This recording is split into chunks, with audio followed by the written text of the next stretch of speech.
প্রিয় দর্শক, এই মুহূর্তের সবচেয়ে বড় খবর হলো হাতছাড়া হয়ে গেছে। এটা সবচেয়ে বড় পরাজয় হিসাবে প্রমাণিত হতে পারে। এই দাপটের গল্পটি আসলে সবচেয়ে বড় ক্ষতির কারণ। আজ তরফ থেকে এমন এক বিশাল ঘোষণা সামনে এসেছে যাদের বুকে রীতিমতো কাঁপন ধরিয়ে দিয়েছে। এবার মোদীকে চরম এক শিক্ষা দিয়ে ছাড়লেন বাংলাদেশের প্রধানমন্ত্রী তারেক রহমান। রাতের ঘুম রীতিমতো হারাম হয়ে গেছে দিল্লির কর্তাদের। তারেক রহমানের এক চালেই ভারতের সব রঙিন স্বপ্ন মাটিতে মিশে গেছে। এতদিন যারা ভেবেছিল বাংলাদেশের সম্পদের উপর নিজেদের ইচ্ছেমতো ছড়ি ঘোরাবে, আজ তাদের মাথায় রীতিমতো বাজ পড়েছে। নিজের ফাঁদে নিজেই পড়ল শুভেন্দু। রাজনীতির দাবার বোর্ডে ধর্মকে গুটি করে খেলতে নেমে আজ এমনই এক চরম অস্বস্তিকর এবং বুমেরাং পরিস্থিতির মুখে এসে দাঁড়িয়েছে রাজ্যের গেরুয়া শিবির। যে পাতা ফাঁদে সংখ্যালঘু সম্প্রদায়কে আটকে ফেলার ব্লুপ্রিন্ট তৈরি করা হয়েছিল, সেই ফাঁদে আজ আষ্টে পৃষ্ঠে জড়িয়ে গিয়েছেন স্বয়ং শুভেন্দু অধিকারী। দিল্লির সাউথ ব্লকে এখন শুধুই আতঙ্কের ছায়া। যে ঢাকাকে গত 15 বছর ধরে ভারত নিজের হাতের পুতুল মনে করত, সেই ঢাকার মাটিতে এবার পা রাখছেন পাকিস্তানের ইতিহাসের সবচেয়ে প্রভাবশালী সেনাপ্রধান জেনারেল আসিম মনির এবং প্রধানমন্ত্রী শাহবাজ শরীফ। দর্শক, আন্তর্জাতিক কূটনীতি এবং ভূ রাজনীতির নির্মম দাবার বোর্ডে এবার এক অভাবনীয় এবং চরম হাতিয়ার ব্যবহারের ডাক দেওয়া হয়েছে। ইন্ডিয়া থেকে একটি সুতো নিয়েন না, দেখবেন পশ্চিমবঙ্গের ওই শুভেন্দু অধিকারী নিজে এসে আপনাদের পা ধরে বলবে, বাবারে আমি কাঁটা তারের বেড়া তুলে নিচ্ছি, তোরা কি চাস তাই দেবো। ডায়লগ শুনে যারা হাসাহাসি করছিল, আজ তাদেরই গলা শুকিয়ে কাট। বিশেষ করে দিল্লির সাউথ ব্লক আর পশ্চিমবঙ্গের মুখ্যমন্ত্রী শুভেন্দু অধিকারীর রাতের ঘুম তো পুরোপুরিভাবেই হারাম হয়ে গেছে। আসসালামু আলাইকুম প্রিয় দর্শক শ্রোতা, আশা করি সবাই ভালো আছেন। নতুন একটি ভিডিওতে সবাইকে স্বাগতম। ভারত বাংলাদেশ রাজনৈতিক প্রেক্ষাপট নিয়ে ভিডিওর শুরুতেই বেশ কিছু ভিডিওর অংশ বিশেষ আপনারা দেখেছেন। মূলত আজকের এই ভিডিওটিতে সেই সকল ভিডিওর বিস্তারিত আলোচনা দেখতে পারবেন। ভিডিওর শুরুতেই যে সকল ভিডিও দেখেছেন তা থেকে হয়তো ইতিমধ্যেই আন্দাজ করতে পেরেছেন আজকের এই ভিডিওটি কতটুকু গুরুত্বপূর্ণ হতে চলেছে। অতএব চলুন কথা না বাড়িয়ে একটি লাইক দিয়ে সম্পূর্ণ ভিডিওটি দেখে আসি। দিল্লির তথাকথিত দাদাগিরি আর রাফাল যুদ্ধ বিমানের ফাঁপা দম্ভ সবই এখন সময়ের স্রোতে বিলীন হওয়ার পথে। দক্ষিণ এশিয়ার আকাশে ভারতের যে একচেটিয়া আধিপত্যের আস্ফালন ছিল, তা এখন এক নিমিষেই ধুলোয় মিশে যাওয়ার অপেক্ষায়। ভারতের আকাশ সীমার ঠিক পাশে নিঃশব্দে এক ভয়ঙ্কর শিকারীর উত্থান ঘটছে। যে রাফাল নিয়ে দিল্লির অহংকারের শেষ ছিল না, সেই দর্প চূর্ণ করতে বাংলার আকাশে ডানা মিলতে যাচ্ছে এক সাইলেন্ট কিলার। আর এই মহাপরিকল্পনায় অকৃত্রিম বন্ধুর মতো বাংলাদেশের পাশে এসে দাঁড়িয়েছে পাকিস্তান। কোনো আগাম ঘোষণা নেই কোনো হাঁকডাক, অথচ আন্তর্জাতিক প্রতিরক্ষা বিশ্লেষকদের কপালে এখন দুশ্চিন্তার ভাঁজ। দিল্লির সাউথ ব্লকে এখন রীতিমতো হাহাকার শুরু হয়েছে। বাংলাদেশের বিমান বাহিনীতে এমন এক নতুন প্রযুক্তির সংযোজন ঘটছে যা কেবল ভারতের বিমান প্রতিরক্ষাকে চ্যালেঞ্জ করবে না, বরং এই অঞ্চলের সামরিক মানচিত্র থেকে দিল্লির আধিপত্যকে চিরতরে মুছে দেবে। দক্ষিণ এশিয়ার আকাশে এখন কার রাজত্ব চলবে? উত্তরটা সম্ভবত নাটকীয়ভাবে বদলে যাচ্ছে। এতদিন যারা মনে করতেন বাংলাদেশের বিমান বাহিনী কেবল প্রতিবেশী দেশটির করুণার উপর নির্ভরশীল, তাদের গালে এক সজোরে চপেটাঘাত করে সম্প্রতি বাংলাদেশে পৌঁছেছে পাকিস্তানের তৈরি অত্যাধুনিক যুদ্ধ বিমান JF-17 থান্ডার ব্লক 3 এর একটি পূর্ণাঙ্গ কমব্যাট সিমুলেটর। ভারতের তথাকথিত চাণক্য নীতিকে বৃদ্ধাঙ্গুলি দেখিয়ে বাংলাদেশ যে চরম বুদ্ধিমত্তার পরিচয় দিয়েছে, তা এখন বিশ্বজুড়ে আলোচনা তুঙ্গে। যুদ্ধ বিমান আসার আগেই পাইলটদের প্রশিক্ষণের এই মাস্টার স্ট্রোক ভারতকে বুঝিয়ে দিয়েছে যে দিন বদলেছে। বাংলার আকাশে এখন আর দিল্লির ছায়া সহ্য করা হবে না।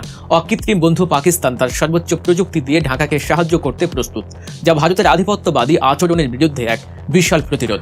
প্রতিরক্ষা বিশেষজ্ঞদের মতে এটি কেবল একটি সাধারণ প্রশিক্ষণ সরঞ্জাম নয়, বরং এটি একটি বিশাল সামরিক চুক্তির অবধারিত চূড়ান্ত সংকেত। যখন কোনো দেশ নতুন কোনো যুদ্ধ বিমান কেনার চূড়ান্ত পর্যায়ে পৌঁছে যায়, কেবল তখনই পাইলটদের আগাম প্রস্তুতির জন্য এই ধরনের উন্নত সিমুলেটর সরবরাহ করা হয়। অর্থাৎ ভারতের দর্প চূর্ণ করতে বাংলার আকাশে JF-17 ব্লক 3 গর্জন শোনা এখন কেবল সময়ের ব্যাপার মাত্র। প্রতিরক্ষা বিষয়ক আন্তর্জাতিক নামকরা সংবাদ মাধ্যম ডিফেন্স সিকিউরিটি এশিয়ার চাঞ্চল্যকর রিপোর্টে এখন দিল্লির রাতের ঘুম হারাম করে দিয়েছে। এই রিপোর্ট অনুযায়ী বাংলাদেশ ও পাকিস্তানের মধ্যে এই যুদ্ধ বিমান নিয়ে আলোচনা এখন চূড়ান্ত পর্যায়ে। প্রাথমিক ধাপে বাংলাদেশ সম্ভবত 16টি JF-17 ব্লক 3 যুদ্ধ বিমান কিনতে যাচ্ছে, যার মোট সংখ্যা ভবিষ্যতে 48টি পর্যন্ত পৌঁছাতে পারে। প্রায় 720 মিলিয়ন মার্কিন ডলারের এই সম্ভাব্য চুক্তি কেবল একটি সাধারণ কেনাকাটা নয়, বরং এটি ভারতের তথাকথিত আঞ্চলিক শক্তি হওয়ার স্বপ্নকে চিরতরে কবর দেওয়ার এক চূড়ান্ত প্রস্তুতি। পাকিস্তান কেবল বিমান দিচ্ছে না, বরং বাংলাদেশকে একটি দুর্ভেদ্য সামরিক দুর্গে পরিণত করার জন্য সর্বাত্মক কৌশলগত সমর্থন দিচ্ছে। এখন প্রশ্ন হলো, কেন এই JF-17 থান্ডার ব্লক 3 কে ভারতের রাফালের জম বলা হচ্ছে? এর কারণ লুকিয়ে আছে এর ভেতরে থাকা অভাবনীয় অত্যাধুনিক প্রযুক্তিতে। এটি একটি 4.5 প্রজন্মের মাল্টি রোল কমব্যাট এয়ারক্রাফট। এতে ব্যবহার করা হয়েছে অ্যাক্টিভ ইলেকট্রনিক্যালি স্ক্যান্ড অ্যারো বা এইচআর রাডার। এই রাডারের ক্ষমতা এতটাই ভয়ঙ্কর যে এটি শত্রুর রাডারকে নিমিষেই ফাঁকি দিয়ে নিজের উপস্থিতি সম্পূর্ণ গোপন রাখতে পারে, অথচ একই সময়ে আকাশে থাকা একাধিক লক্ষ্যবস্তুকে অত্যন্ত নিখুঁতভাবে ট্র্যাক করতে সক্ষম। সবচেয়ে ভয়ের ব্যাপার হলো এর অস্ত্র ভাণ্ডার। এই বিমানে যুক্ত করা যায় PL-15 এর মতো বিয়ন্ড ভিজুয়াল রেঞ্জ বা দৃষ্টিসীমার বাইরের ক্ষেপণাস্ত্র। আধুনিক আকাশ যুদ্ধের সরাসরি লড়াইয়ের চেয়ে কে আগে শত্রুকে দেখতে পেল এবং কে আগে দূর থেকে অদৃশ্য আঘাত হানতে পারল সেটাই বিজয়ের মূল চাবিকাঠি। পাকিস্তান তার এই সেরা প্রযুক্তি বাংলাদেশের হাতে তুলে দিয়ে প্রমাণ করেছে বিপদের বন্ধু কে। এই PL-15 ক্ষেপণাস্ত্রের পাল্লা এতটাই বেশি যে ভারতের রাফাল বা সুখোই বিমান কিছু বুঝে ওঠার আগেই মাঝ আকাশে স্রেফ খেলনা বিমানের মতো ধ্বংস হয়ে যাবে। ভারতের আগ্রাসী আচরণের বিরুদ্ধে কেন বাংলাদেশ হঠাৎ JF-17 ব্লক 3 এর দিকে ঝুঁকল? বাংলাদেশ বিমান বাহিনীর দীর্ঘমেয়াদী আধুনিকায়ন পরিকল্পনা বা ফোর্সেস গোল 2030-এর অংশ হিসেবে পুরনো F-7 এবং MiG-29 বিমানগুলোর বিকল্প খোঁজা হচ্ছে দীর্ঘদিন ধরে। যদিও ভারতের পক্ষ থেকে নানাভাবে চাপ সৃষ্টি করা হয়েছিল, তবে শেষ পর্যন্ত পাকিস্তান ও চীনের যৌথ প্রযোজনায় তৈরি এই JF-17 ব্লক 3কেই বেছে নেয়ার সিদ্ধান্তটি ছিল এক কৌশলী জয়। এই বিমানটি রক্ষণাবেক্ষণ করা যেমন সহজ, তেমনই এটি আকাশ থেকে আকাশে এবং আকাশ থেকে সমুদ্রে আঘাত হানতে অবিশ্বাস্য পারদর্শী। বিশেষ করে বঙ্গোপসাগরের বিশাল জলসীমায় ভারতের নৌবাহিনীর যে অযাচিত আস্ফালন ছিল তা দমনে এই বিমানের মেরিটাইম স্ট্রাইক ক্ষমতা হবে এক বিধ্বংসী সমাধান। ভারতের নৌবাহিনী যদি বঙ্গোপসাগরে কোনো ধরনের আধিপত্য বিস্তারের চেষ্টা করে, তবে আকাশ থেকে যে F-17-এর নিখুঁত লক্ষ্যভেদ তাদের রণতরীগুলোকে মুহূর্তে সাগরের তলায় পাঠিয়ে দেবে। এই মহাযজ্ঞের নৈপথ্যে রয়েছে দুই দেশের শীর্ষ সামরিক কর্মকর্তাদের অত্যন্ত নিবিড় ও ভ্রাতৃত্বপ্রতিম সম্পর্ক। বাংলাদেশ বিমান বাহিনীর প্রধান air chief marshal Hasan Mahmud Khan এবং পাকিস্তান বিমান বাহিনীর উচ্চপদস্থ কর্মকর্তাদের মধ্যকার বৈঠকগুলো কেবল সৌজন্য বিনিময় ছিল না, সেগুলো ছিল দিল্লির আধিপত্যবাদকে কবর দেওয়ার এক সুপরিকল্পিত রোডম্যাপ। প্রতিটি ধাপ এতই গোপনীয়তা এবং বুদ্ধিমত্তার সাথে সম্পূর্ণ করা হয়েছে যে ভারত সরকার বা তাদের গোয়েন্দা সংস্থাগুলো টু শব্দটিও করার সুযোগ পায়নি। সিমুলেটরটি বাংলাদেশে আনার মাধ্যমে এক বিশাল যুদ্ধের প্রস্তুতি সম্পূর্ণ করা হয়েছে। পাইলটরা এখন পাকিস্তান বিমান বাহিনীর অভিজ্ঞতায় সমৃদ্ধ হয়ে রাডার জ্যামিং, টার্গেট লকিং এবং মিসাইল নিক্ষেপ রপ্ত করছেন। এর মানে হলো যেদিন এই যুদ্ধ বিমানগুলো বাংলাদেশের রানওয়েতে ল্যান্ড করবে সেদিন থেকেই আমাদের পাইলটরা ভারতের যে কোনো উস্কানির দাঁত ভাঙা জবাব দিয়ে শতভাগ প্রস্তুত থাকবেন। প্রস্তুতির আগ্রাসী রূপই বলে দিচ্ছে বাংলাদেশ এখন আর দিল্লির রক্তচক্ষুকে ভয় পায় না। JF-17 ব্লক 3-তে থাকা শক্তিশালী WS-13 ইঞ্জিন এবং অত্যাধুনিক ইলেকট্রনিক ওয়ারফেয়ার স্যুট ভারতের রাফাল বা সুখোই বিমানের জন্য এক সাক্ষাৎ আতঙ্ক। ভারতের বিমান বাহিনী হয়তো ভাবছে তারা রাফাল দিয়ে আকাশে শ্রেষ্ঠত্ব বজায় রাখবে, কিন্তু পাকিস্তানের সহায়তায় তৈরি JF-17 আধুনিক অ্যাভিওনিক্স সিস্টেম ভারতের সেই অহংকারকে নিমিষেই ধুলোয় মিশিয়ে দেবে। পাকিস্তান তার অকৃত্রিম বন্ধুত্বের হাত বাড়িয়ে দিয়ে বাংলাদেশকে কেবল একটি যুদ্ধ বিমানই দিচ্ছে না, বরং একটি স্বাধীন এবং সার্বভৌম প্রতিরক্ষা ব্যবস্থার নিশ্চয়তা দিচ্ছে। ভারতের প্রতিবেশী দেশগুলোকে দাবিয়ে রাখার যে পুরনো অভ্যাস, তার মুখে এটি এক বিশাল ঐতিহাসিক চপেটাঘাত। ভারতের দিল্লির সাউথ ব্লকে এখন এক ধরনের চাপা আতঙ্ক বিরাজ করছে। তারা এতদিন বাংলাদেশকে একটি মানসিক ও সামরিক বলয়ে বন্দী করে রাখতে চেয়েছিল, কিন্তু পাকিস্তানের সাথে এই ঘনিষ্ঠ সামরিক মৈত্রী সেই শিকলকে চুরমার করে দিয়েছে। আকাশপথের নিয়ন্ত্রণ এখন আর দিল্লির একক অধিকারে নেই। বাংলাদেশ তার আকাশসীমাকে একটি দুর্ভেদ্য দুর্গে পরিণত করার যে সিদ্ধান্ত নিয়েছে তাতে পাকিস্তানের পূর্ণ কৌশলগত সমর্থন রয়েছে। এটি ভারতের আধিপত্যবাদী এবং অনাধিকার চর্চাকারী আচরণের বিরুদ্ধে এক বিশাল জয়। প্রতিরক্ষা বিশ্লেষকরা বলছেন, বাংলাদেশ পাকিস্তান এই নতুন সামরিক সমীকরণ ভারতের জন্য হবে একটি দীর্ঘস্থায়ী দুঃস্বপ্ন। বাংলার আকাশসীমা রক্ষায় বাংলাদেশ বিমান বাহিনীর এই সাহসী পদক্ষেপ কেবল সামরিক শক্তি বৃদ্ধি নয়, এটি ভারতের দাদাগিরির বিরুদ্ধে এক চূড়ান্ত বিদ্রোহ। JF-17 থান্ডার ব্লক 3 যখন বাংলার নীল আকাশে ডানা মেলবে, তখন সেটি হবে সার্বভৌমত্বের এক বজ্রধ্বনি। ভারতের রাফাল তখন স্রেফ একটি কাগজের বাগ ছাড়া আর কিছুই থাকবে না। শত্রু যদি সীমানার ধারে কাছে আসার দুঃসাহস দেখায়, তবে দৃষ্টিসীমার বাইরে থেকেই পাকিস্তান বাংলাদেশ মৈত্রীর সেই ক্ষেপণাস্ত্র তাদের ঠিকানা হবে বঙ্গোপসাগরের অতল তলদেশ।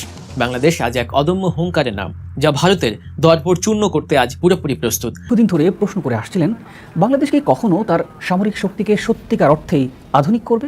যারা বলতেন আমাদের বিমান বাহিনীতে কেন নেই আধুনিক ফাইটার জেট, আমাদের নৌবাহিনী কেন বঙ্গোপসাগরের বিশাল অংশ নজরদারি করতে পারছে না, আজকের প্রতিবেদন আপনাদের জন্যই।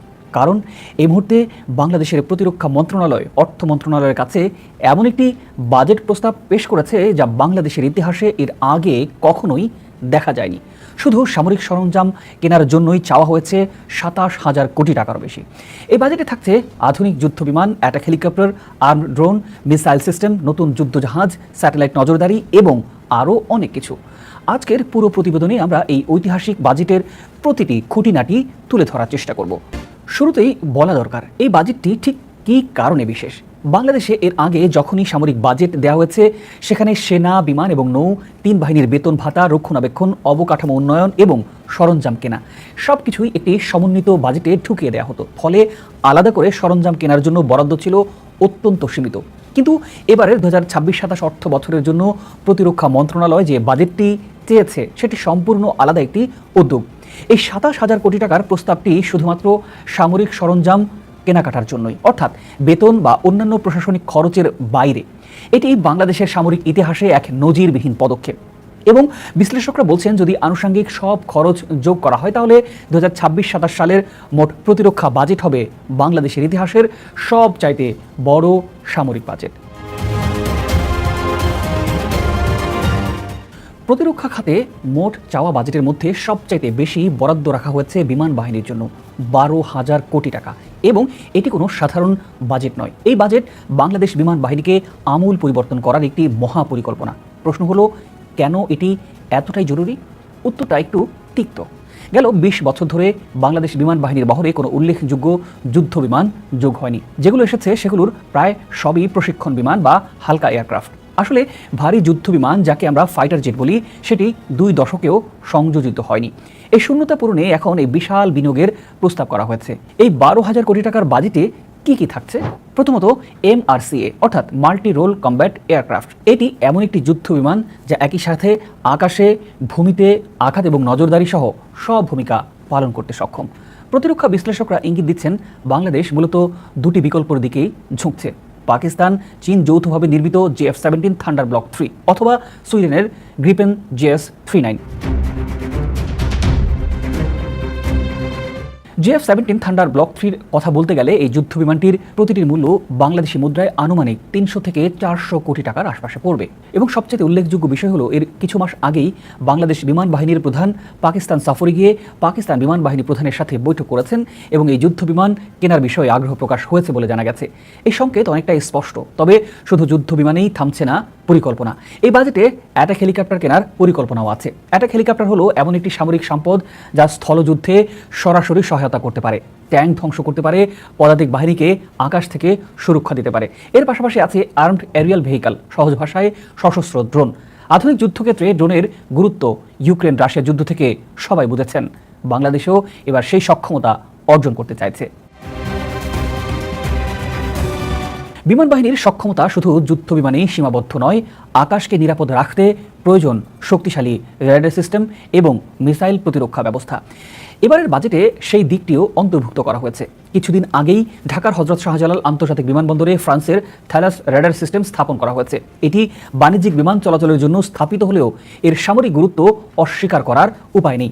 প্রতিরক্ষা বিশ্লেষকরা বলছেন এই রেডার সিস্টেমটির মাধ্যমে এখন বঙ্গোপসাগরের 400 নটিক্যাল মাইল পর্যন্ত বাংলাদেশ নজরদারি করতে পারে, যা এর আগে সম্ভব ছিল না। এর সাথে যুক্ত হবে জার্মানির আরও একটি রাডার সিস্টেম। দুটি সিস্টেম একত্রে যদি কাজ করে বাংলাদেশের বিমান প্রতিরক্ষা নেটওয়ার্ক আমূল শক্তিশালী হবে বলে ধারণা করা হচ্ছে।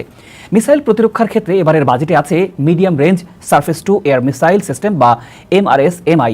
এটি ভূমি থেকে নিক্ষেপযোগ্য এমন একটি মিসাইল যা আকাশে শত্রুর বিমান বা ক্ষেপণাস্ত্র ধ্বংস করতে পারে। বর্তমানে বাংলাদেশের এয়ার ডিফেন্স সিস্টেম সর্বোচ্চ 300 কিলোমিটার পর্যন্ত সুরক্ষা দিতে পারে। নতুন এই মিডিয়াম রেঞ্জ সিস্টেম যুক্ত হলে সেই সক্ষমতা আরও অনেক বেড়ে যাবে। প্রিয় দর্শক, এবারের বাজেটে সেনাবাহিনীর জন্য প্রায় 10,000 কোটি টাকার পরিকল্পনা নেওয়া হয়েছে। এই বাজেটে কি কি থাকছে মূলত সেনাবাহিনীর জন্য? উন্নত প্রযুক্তির অস্ত্র, গোলাবারুদ এবং ফায়ার সাপোর্ট সিস্টেম। এর মধ্যে আছে আর্টিলারি অর্থাৎ ভারী কামান, মর্টার, রকেট লঞ্চার এবং সমন্বিত ফায়ার কন্ট্রোল সিস্টেম। আধুনিক যুদ্ধে স্থলবাহিনীর এই সক্ষমতা অত্যন্ত গুরুত্বপূর্ণ। তবে এবারের এই বাজেটের সবচাইতে দূরদর্শী দিকটি হলো দেশীয় প্রতিরক্ষা শিল্প গড়ে তোলার পরিকল্পনা। বাংলাদেশ এখন সম্পূর্ণভাবে বিদেশ থেকে সমরাস্ত্র কিনে থাকে, কিন্তু ভবিষ্যতে যদি দেশের মধ্যেই অস্ত্র বা গোলাবারুদ উৎপাদন করা সম্ভব হয় তাহলে বিদেশ নির্ভরতা অনেকাংশেই কমে আসবে। এ লক্ষ্যেই প্রতিরক্ষা শিল্প প্রতিষ্ঠার দিকে মনোযোগ দিচ্ছে মন্ত্রণালয়। বিমান বাহিনীর ক্ষেত্রেও একই বিষয় প্রযোজ্য। আমাদের যুদ্ধ বিমান বা রেডার সিস্টেম রক্ষণাবেক্ষণের জন্য এখন বিদেশের প্রকৌশলীদের উপর নির্ভর করতে হয়। কিন্তু এবারের বাজেটে দেশীয় দক্ষ প্রকৌশলী এবং বৈমানিক তৈরির জন্য আলাদা বরাদ্দ চাওয়া হয়েছে, যাতে ভবিষ্যতে দেশেই এই রক্ষণাবেক্ষণ সম্ভব হয়। এবারের বাজেটে নৌবাহিনীর জন্য মোট 734 কোটি টাকার বরাদ্দ চাওয়া হয়েছে। কিন্তু এর পেছনে যে পরিকল্পনা সেটি সংখ্যার চাইতেও অনেক বড়। প্রথমত 4টি নতুন টহল জাহাজ কেনার পরিকল্পনা নেওয়া হয়েছে এবং এক্ষেত্রে সবচাইতে গর্বের বিষয় হলো এই জাহাজগুলো বিদেশ থেকে কেনা হবে না, বরং দেশীয় জাহাজ নির্মাণ প্রতিষ্ঠানকে দিয়ে তৈরি করানো হবে। এই টহল জাহাজগুলো বঙ্গোপসাগর এবং সংলগ্ন এলাকায় নজরদারি বাড়াতে কাজে লাগবে। কেন এই নজরদারি এতটা গুরুত্বপূর্ণ? কারণটা কিছুটা বেদনাদায়ক। মিয়ানমার সীমান্তে আরাকান বাহিনীর কার্যক্রম বৃদ্ধির কারণে বাংলাদেশের জেলেদের অপহরণের মতো অনাকাঙ্ক্ষিত ঘটনা বেড়েই চলছে। এই পরিস্থিতি মোকাবেলায় নৌটহল জোরদার করার কোনো বিকল্প নেই। এছাড়া পেকুয়ায় অবস্থিত সাবমেরিন ঘাঁটির সক্ষমতা বাড়ানোর জন্য একটি কাটার সেকশন ড্রেজার কেনার পরিকল্পনা রয়েছে এবারের বাজেটে। এই ড্রেজারের মাধ্যমে সমুদ্র বা নদীর তলদেশ থেকে পলিমাটি তোলা সম্ভব হবে, যাতে নৌপথ সচল থাকে। আরও একটি গুরুত্বপূর্ণ উদ্যোগ হলো VSAT বা ভেরি স্মল অ্যাপারচার টার্মিনাল প্রযুক্তি স্থাপন। এই প্রযুক্তির মাধ্যমে স্যাটেলাইট থেকে সরাসরি বঙ্গোপসাগর এবং সীমান্তবর্তী এলাকায় নজরদারি করা সম্ভব হবে। প্রিয় দর্শক, এবারে আসি সবচাইতে আগ্রহজনক বিষয়টি নিয়ে। নৌবাহিনীর জন্য এবার প্রথমবারের মতো ট্রেনিং সিমুলেটর সংগ্রহের পরিকল্পনা নেওয়া হয়েছে। এর আগে নৌবাহিনীর সদস্যদের প্রশিক্ষণ হতো মাঠে বা সমুদ্রে গিয়ে। এতে প্রচুর গোলাবারুদ এবং মিসাইল খরচ হতো এবং ঝুঁকিও ছিল প্রাণহানির। এখন এই সিমুলেটর প্রযুক্তির মাধ্যমে 4 দেয়ালের মধ্যেই রিয়েল লাইফ প্রশিক্ষণ দেওয়া সম্ভব হবে। খরচ কম, ঝুঁকি নেই। একই সাথে ঢাকা, চট্টগ্রাম ও খুলনার নেভাল বেসগুলোতে নতুন প্রশাসনিক ও আবাসিক ভবন নির্মাণ এবং ডক ইয়ার্ড তৈরির পরিকল্পনা রয়েছে। এই ডক ইয়ার্ডে যুদ্ধজাহাজ মেরামত, রক্ষণাবেক্ষণ এবং নির্মাণ কাজ করা সম্ভব হবে, বিশেষত ঘূর্ণিঝড়ের মতো দুর্যোগের সময় জাহাজগুলোকে সুরক্ষিত রাখতে। IFF সিস্টেম বা identification friend or co system এই প্রযুক্তি নির্ধারণ করে একটি বিমান বা জাহাজ বন্ধু না শত্রু। বর্তমানে বাংলাদেশের 8টি সামরিক যান বা বিমানে এই সিস্টেম সংযুক্ত আছে। ভবিষ্যতে নতুন যুদ্ধ বিমান এবং যুদ্ধ জাহাজেও এই ইন্টিগ্রেশন করা হবে বলে প্রতিরক্ষা মন্ত্রণালয় জানিয়েছে। প্রিয় দর্শক, সবচেয়ে বড় প্রশ্নটি হলো এই বাজেট, এটি কি আসলে বাস্তবায়ন করা সম্ভব? স্বাভাবিকভাবে প্রশ্ন আসে, এই বিশাল যে বাজেট দেওয়া হচ্ছে প্রতিরক্ষা খাতের, সেটি কি সত্যি অনুমোদন করতে পারবে সরকার? সব নির্ভর করছে অর্থ মন্ত্রণালয়ের সিদ্ধান্তের উপর। কারণ দেশে এখন মূল্যস্ফীতির চাপ আছে, অর্থনীতি একটি কঠিন সময় পার করছে। এর পাশাপাশি বৈশ্বিক প্রেক্ষাপটও একটি বড় চ্যালেঞ্জ আছে। ইরান ইসরায়েল উত্তেজনা, রাশিয়া ইউক্রেন যুদ্ধ এবং যুক্তরাষ্ট্রের সামরিক সম্পৃক্ততার কারণে বিশ্বজুড়ে সামরিক সরঞ্জামের সরবরাহে ঘাটতিও দেখা দিচ্ছে। অনেক দেশ তাদের নিজেদের প্রতিরক্ষা চাহিদায় ব্যস্ত আছে। এই পরিস্থিতিতে বাংলাদেশের জন্য কতটা দ্রুত এবং কত পরিমাণ সরঞ্জাম পাওয়া সম্ভব হবে, সেটি একটি বড় প্রশ্ন। আমি আশা করছি সম্পূর্ণ ভিডিওটি দেখেছেন এবং এই ভিডিওর সাপেক্ষে আপনার কি মতামত সেটা অবশ্যই কমেন্ট বক্সে জানিয়ে যাবেন। ভিডিওটি ভালো লেগে থাকলে শেয়ার করতে ভুলবেন না। আমাদের এই চ্যানেলে নতুন হয়ে থাকলে চ্যানেলটি সাবস্ক্রাইব করে চ্যানেলের পাশে থাকবেন। আর যারা ইতিমধ্যে চ্যানেলটি সাবস্ক্রাইব করেছেন তাদেরকে অসংখ্য ধন্যবাদ। দেখা হবে নতুন কোনো ভিডিও নিয়ে। ততক্ষণ সবাই সুস্থ থাকবেন। আল্লাহ হাফেজ।